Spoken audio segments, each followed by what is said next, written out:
Welcome to our channel don't Lipi smile. आज मैं तुम नहीं आसी सुरभि 2024 सुंदर वक्तृता बा भाषण विषय वस्तु ओडिशार लोककला समृद्धि में मोर भूमिका विषय मोर अनुरोध भिडियोटी संपूर्ण देख बुझब एवं निज भाषा निर्भय भाव स्टेज उपर कह निज भाषार अर्थ मु एठारे निज नाम एवं विद्यालय नाम एवं को श्रेणी छात्र छात्री लिखी अच्छी तुम्हें मैंने भल बुझी को विद्यालय को छात्र कि छात्री को श्रेणी ता निज कह। बर्तमान आम भाषण आरंभ करवा भिडियो आरंभ कर पूर्व सब्सक्राइब करना आम चैनल को ताले प्लीज सब्सक्राइब करनियो आ डेरी नकर आरंभ कर आज भाषण।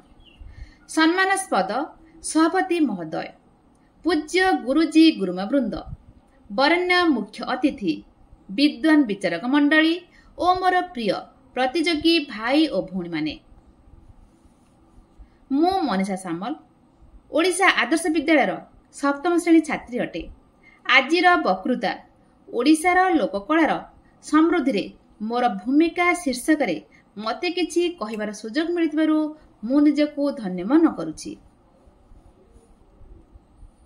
आम ओडिशा हेउछि लोककलार गंथाघर।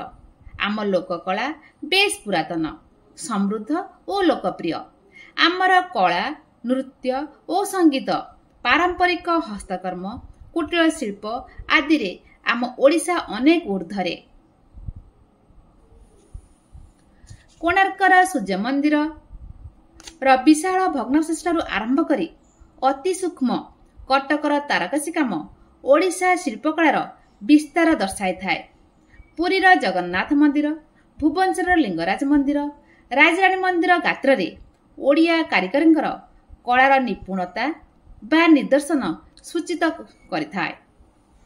आमर छौ नृत्य हो कि गोटीपो नृत्य हो, संबलपुर नृत्य हो कि विश्व प्रसिद्ध बरगढ़ धनुଯାତ୍ରା हेउ, एहा आमको अजस्र खुशी देवा सहित आमको एकता सूत्र रे बांधी रखि थाए।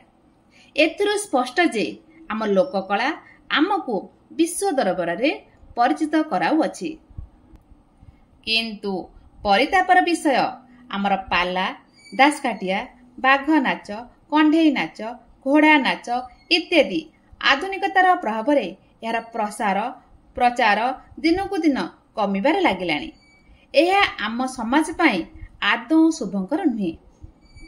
मु भल भाबरे हृदयंगम करिछि जे आम लोककलार समृद्धि हेउछि मोर, मो राज्यर, मो जातिर परिचय और अस्तित्व। सेति पई मु मोर लोककलार समृद्धि पई चेष्टित हेबी।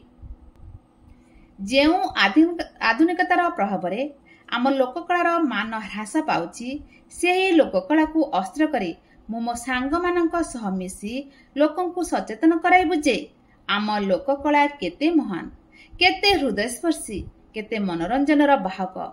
यह छड़ा मोर सांग मानंकु नेई एक दल गठन करी पथप्रांत नाटक, पाला आदि माध्यम रे लोकंकु अवगत कराइबु जे आम लोककला आमर अस्तित्व और परिचय।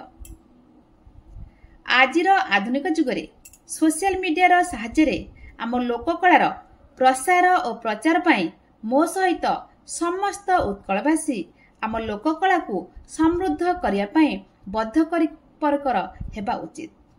यह सहित सरकारी स्तर रे समस्त कलाकार संघर सदस्य मानकु प्रोत्साहन और आर्थिक साहाय्य मिली पारले आम लोककला चरम शिखर रे पहुंची पारिबो। आमे संतान अटु माटी उत्कलर, तार लोककला भारी सुंदर, तार समृद्धि पई हेबा बद्धपरिकर, आमे तो पिलाटू आधुनिक जुगर। एति कही मोर वक्तव्य शेष करुछि। जय ओडिशा, जय ओडिशा लोककला। ए भिडियो किपर लागला कमेंट कर जणाइबो, सब्सक्राइब करला चैनल सब्सक्राइब करनब।